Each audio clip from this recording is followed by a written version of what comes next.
നമസ്കാരം. പ്രവാസി മലയാളിയിലേക്ക് സ്വാഗതം. ഇന്നത്തെ പ്രവാസി ലോകത്തെ വാർത്തകൾ ഒറ്റനോട്ടത്തിൽ.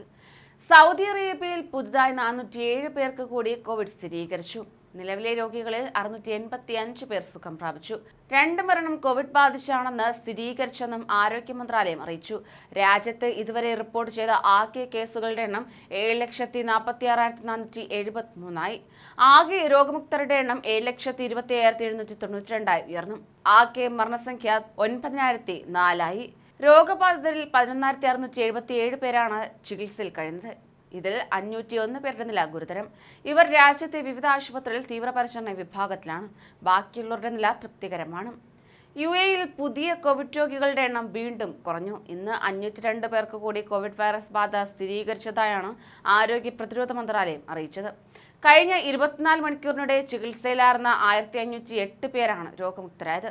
കഴിഞ്ഞ ഏതാനും ദിവസങ്ങളായി രാജ്യത്ത് പുതിയ കോവിഡ് മരണങ്ങളും റിപ്പോർട്ട് ചെയ്യപ്പെട്ടിട്ടില്ല. കഴിഞ്ഞ 24 മണിക്കൂറിനിടെ നടത്തിയ 3,86,656 കോവിഡ് പരിശോധനകളിൽ നിന്നാണ് പുതിയ രോഗികളെ കണ്ടെത്തിയത്. സാമ്പത്തിക രംഗത്തെ വനിതകളുടെ പങ്കാളിത്തം ഉറപ്പുവരുത്തുന്നതിൽ മുൻനിര സ്ഥാനം സ്വന്തമാക്കി ബഹ്റൈൻ. ലോക ബാങ്ക് ഗ്രൂപ്പിന്റെ വനിതാ ബിസിനസ് നിയമം 2022 റിപ്പോർട്ടിലാണ് ഇക്കാര്യം പറയുന്നത്. പുതിയ റിപ്പോർട്ട് പ്രകാരം 2018-ലേതിനേക്കാൾ ബഹ്റൈന്റെ സ്കോർ 73% മെച്ചപ്പെട്ടു. ലിംഗസമത്വം ഉറപ്പുവരുത്തുന്നതിലും ബഹ്റൈൻ സ്ഥാനം പിടിച്ചിട്ടുണ്ട്. ധനകാര്യ മേഖലയിൽ സ്ത്രീകളുടെ പങ്കാളിത്തം പരിമിതപ്പെടുത്തുന്ന നിയമങ്ങളും നിയന്ത്രണങ്ങളും സംബന്ധിച്ച് 190 രാജ്യങ്ങൾ നടത്തിയ പഠനത്തിന്റെ അടിസ്ഥാനത്തിലാണ് റിപ്പോർട്ട് പ്രസിദ്ധീകരിച്ചത്. ബിഗ് ടിക്കറ്റിന്റെ 237ാമത് സീരീസ് ഫെബ്രുവരി പ്രൊമോഷൻ നറുക്കെടുപ്പിൽ 1.2 കോടി ദിർഹം, അതായത് 24 കോടിയിലേറെ ഇന്ത്യൻ രൂപ സ്വന്തമാക്കിയതായി പ്രവാസി ഇന്ത്യക്കാരനായ മുഹമ്മദ് സമീർ അലൻ. ദുബായിൽ താമസിക്കുന്ന അലൻ ഉത്തർപ്രദേശ് സ്വദേശിയാണ്. ഫെബ്രുവരി 27-നാണ് അദ്ദേഹം സമ്മാനാർഹമായ 192202 എന്ന നമ്പർ ടിക്കറ്റ് വാങ്ങിയത്. ഒന്നാം സമ്മാന വിജയിയുടെ പേര് പ്രഖ്യാപിച്ചു കഴിഞ്ഞപ്പോൾ ബിഗ് ടിക്കറ്റ് സ്റ്റുഡിയോയിൽ നടന്ന നറുക്കെടുപ്പ് അപായ മുന്നറിയിപ്പിനെ തുടർന്ന് അല്പസമയത്തേക്ക് നിർത്തിവെക്കേണ്ടി വന്നു. എന്നാൽ ഇതൊരു വ്യാജ അപായ മുന്നറിയിപ്പാണെന്ന് ഓഡിറ്റർമാർ സ്ഥിരീകരിച്ചതോടെ നറുക്കെടുപ്പ് തുടർന്നു. ദുബായ് എക്സ്പോ അവസാന ദിനങ്ങളിലേക്ക് കടന്നതോടെ പവലിയനുകളിലെ സന്ദർശന സമയവും നീട്ടിയതായി അധികൃതർ അറിയിച്ചു. കോവിഡ് സാഹചര്യത്തിൽ രാത്രി 9:30 അടച്ചിരുന്ന പവലിയനുകളെല്ലാം ഇനി മുതൽ രാത്രി 11 വരെ സന്ദർശകർക്കായി തുറന്നു നൽകുമെന്നാണ് പുതിയ അറിയിപ്പ്.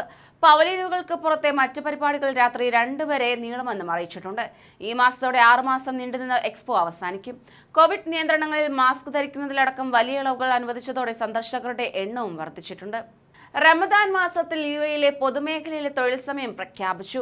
സർക്കാർ ഓഫീസുകൾ തിങ്കൾ മുതൽ വ്യാഴം വരെ രാവിലെ 9 മുതൽ ഉച്ചയ്ക്ക് 2 വരെയാണ് പ്രവർത്തിക്കുക. വെള്ളിയാഴ്ചകളിൽ രാവിലെ 9 മണി മുതൽ ഉച്ചയ്ക്ക് 12 മണി വരെയാണ് പ്രവൃത്തി സമയം.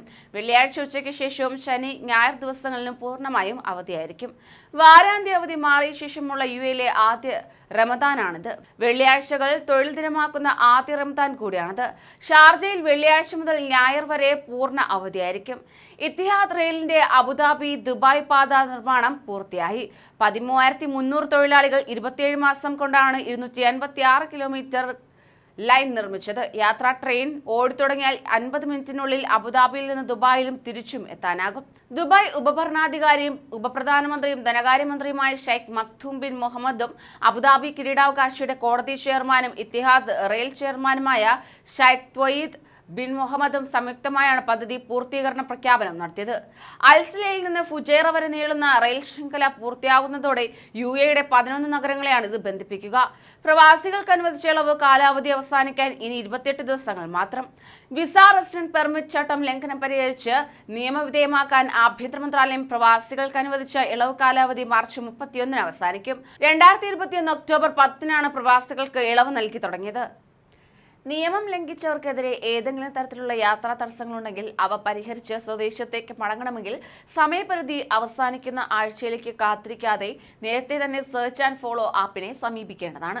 ഇളവ് കാലാവധിയിൽ അറസ്റ്റോ മറ്റ് നിയമ നടപടികളോ സ്വീകരിക്കില്ല. ഇളവ് ആനുകൂല്യത്തിനായി ധൈര്യമായി അധികൃതരെ സമീപിക്കാമെന്നും മന്ത്രാലയം ഓർമ്മപ്പെടുത്തി. കൂടുതൽ പ്രവാസി വാർത്തകൾക്കായി ഈ ചാനൽ സബ്സ്ക്രൈബ് ചെയ്യൂ.